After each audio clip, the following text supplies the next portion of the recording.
Hello and welcome to Time and Time Again. My name's Alan. I have recently decided to make use of this YouTube channel that I've had sitting there for years, and I thought, why not use it to document my journey, my watch collecting journey. I've recently discovered that I quite like watches, to the point where I'm watching all the reviews on all the different types, different styles, and I'm trying out various options. Obviously there's thousands and thousands of variants, so you can spend a lifetime searching, I guess, but I'm really early on in my journey, and today's watch that I want to speak about is the Tudor Black Bay 36. Obviously there's been lots and lots of reviews of this watch, so I don't need to have a look at the box and that kind of thing and do an unboxing or anything. It comes in a quality box, as you'd expect from Tudor.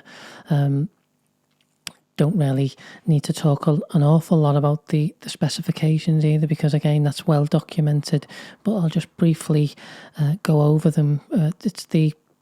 This is the 36, Tudor Black Bay 36, so it's the 36 millimeter case, and it has a really nice compact 44 millimeters lug to lug and a nice and slim 10.5 mil depth on the case. So it's for anyone with a relatively small wrist like myself.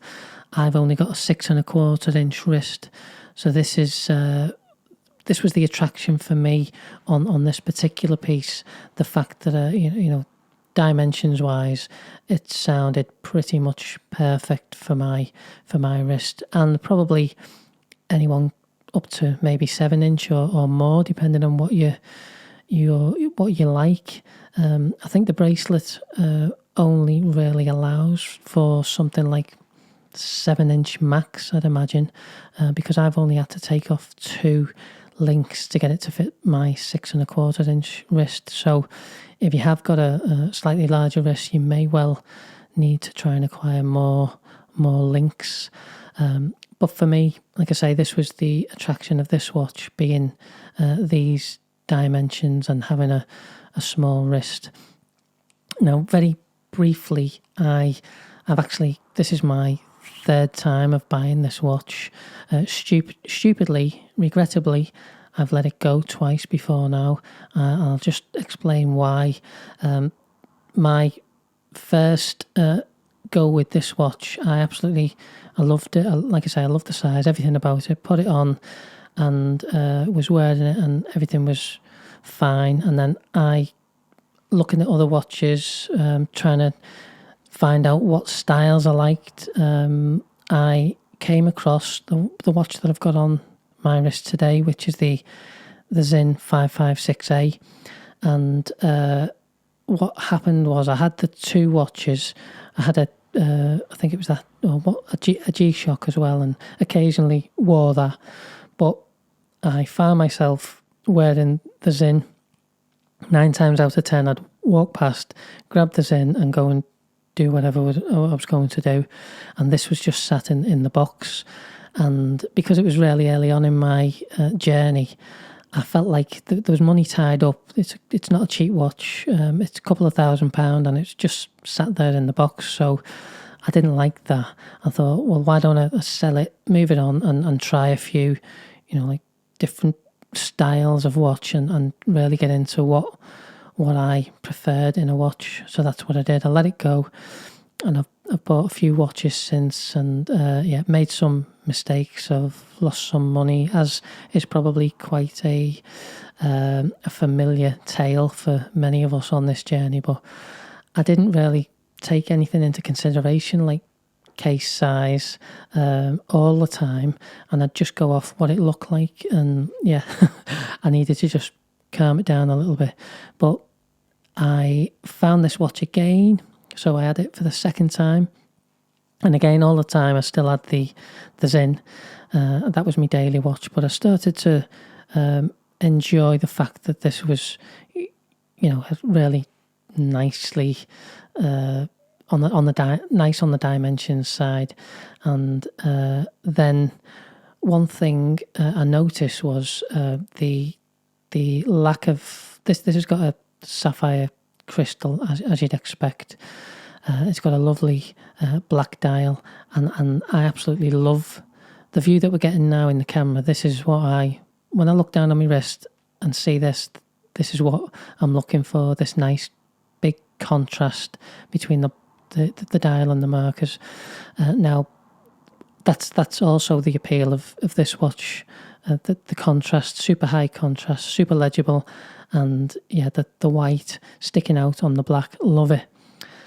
This is also what I love on this watch, but I realised there was no anti-reflective coating on this whatsoever. On the Zin, you've got it on both sides of the crystal, which gives it that, you'd never really struggle to get that view of the dial. But on this, if I'll tilt it, there we go. There's a real extreme example of what I'm talking about.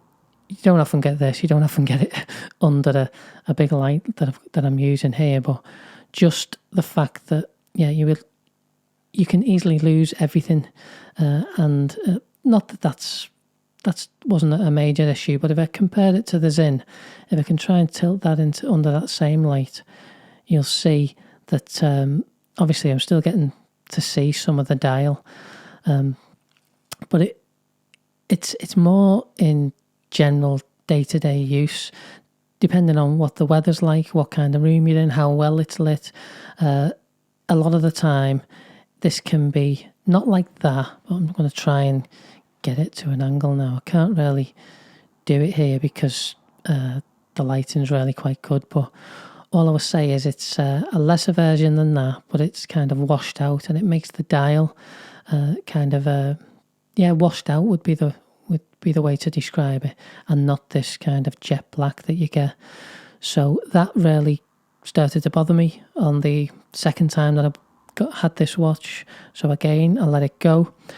Also, on that one, I'd bought it second hand, and it was quite scratched up, and I'm a little bit OCD, so that was bothering me as well. So I decided to let it go for the second time, and now here we have it for the third and final time. I am not letting this go. If anyone ever hears me or sees me saying that I'm thinking about letting it go, or sees it for sale, or just drop me a message and say, what are you doing? Because I should not be letting this go. This is it now. I have decided that this watch covers pretty much everything that I've been looking for in a watch. That's not to say that the journey's over, because I still want to discover lots more. But this could very, very easily be one watch collection, and I'd be quite happy just keeping this. Although I am there's room in the collection for both of these. I think on any given day, if I don't want to have this look, depending on what I'm doing, what I'm wearing, that kind of thing. If I'm doing some jobs in the garden or something, I want a tool watch, this would be the one that I'll grab. And I'll probably rotate these two, as well as I've got a few more as well. I actually did a review on the new, we'll have a look, the new Christopher Ward C60 Trident Pro 300. You start to see the pattern that's starting to develop with me and my tastes. A nice black dial, really legible, and a nice compact size. So that seems to be definitely the road that I'm going down. But I will. There's room for a diver as well. This is my diver of choice now. So this one of the things that popped up on some of the reviews that I was watching about the Tudor Black Bay 36 early on was the fact that it sometimes can be a little bit confused about what style it is, because it's got kind of a diver style face, but it hasn't got the rotating bezel, and it's smaller than a diver would tend to be. and there's some debate as to what kind of category this fits in, but that to me is the charm of this watch as well. It can cover a few bases. It can cover the Explorer base, obviously. It can cover the diver style, even though obviously you don't get the bezel, which is why I still want a diver with a dive bezel. But it's just, yeah, it's pretty unique in that sense that it can cover a few bases at once. It's got the signed crown with the Tudor rose on there, and that, obviously there's a gap between that and the case. Again, some people don't really particularly like that. I think it adds to its charm. I'm in that camp. So the other thing is the hands as well. There's divided opinion on the snowflake hands, and some people would prefer the Mercedes hands perhaps, but again, I'm in the snowflake hands camp. I think everything about this dial is pretty much as close as you're ever going to get to perfect, and I'm glad that I'm documenting this on YouTube. So if I ever stray from that opinion, again, I want to be pulled up on it, because that this is exactly how I feel now, and this is the third time. It's took 3 goes for all this to sink in, but I'm finally happy that I've got this watch, and I would say I'm a proud owner of the Tudor Black Bay 36. Just before I forget, another big draw to this watch is the bracelet. It's just the way, obviously the way that it looks with that finish on it, pure quality. It's just the way that it feels, the way that it, the end links can fold in on themselves. You're not gaining any extra on the lug to lug. Just the quality of this bracelet is, worlds apart from probably anything else that I've tried, other than obviously I've got a Black Bay 58 there that's got a similar bracelet. But yeah, it's really hard to describe. When you put it on your wrist and you feel it, then once you experience it, it makes sense. I've tried the Smith's Everest. In fact, I'm getting another one of those back in on Monday. I'm getting the white expedition version, so I'll do a review of that. But in terms of quality on the bracelet, this is right up there. I haven't had the pleasure of putting a Rolex on yet, but I can imagine that's maybe another level up. But I'm really, really, really happy with the bracelet.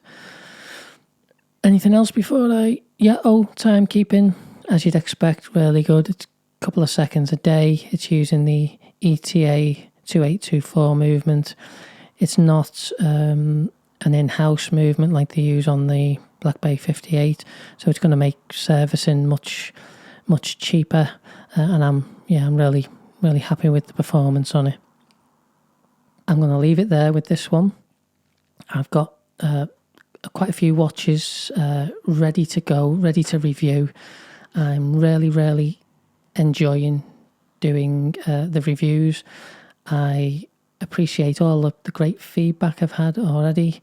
I also appreciate everyone subscribing. It's really, really early days, but my subscription's gone up by over, I think it's 150 in the space of just over a week. I'm really encouraged by the watch community, and if I feel like people are going to be interested in my opinion or my style of video, then I'll just keep going, and I just want to keep doing more and more content for you. I've already had a couple of messages offering to send me watches in to do some reviews, which is that's exactly what I'd hoped would happen. I'm more than willing to just get hands on with as many watches as possible and produce a load of content. And if it helps helps anyone sitting on the fence with a particular watch who's undecided. If it pushes them over the edge, apologies, but also, that would be good to know that I've helped in some way make a decision. So I'm going to leave it there. Thanks again for watching, and I will see you very soon. And I will probably do a comparison, even though they're not exactly the same watch, between this and the Christopher Ward Trident Pro 300. See you soon. Thanks.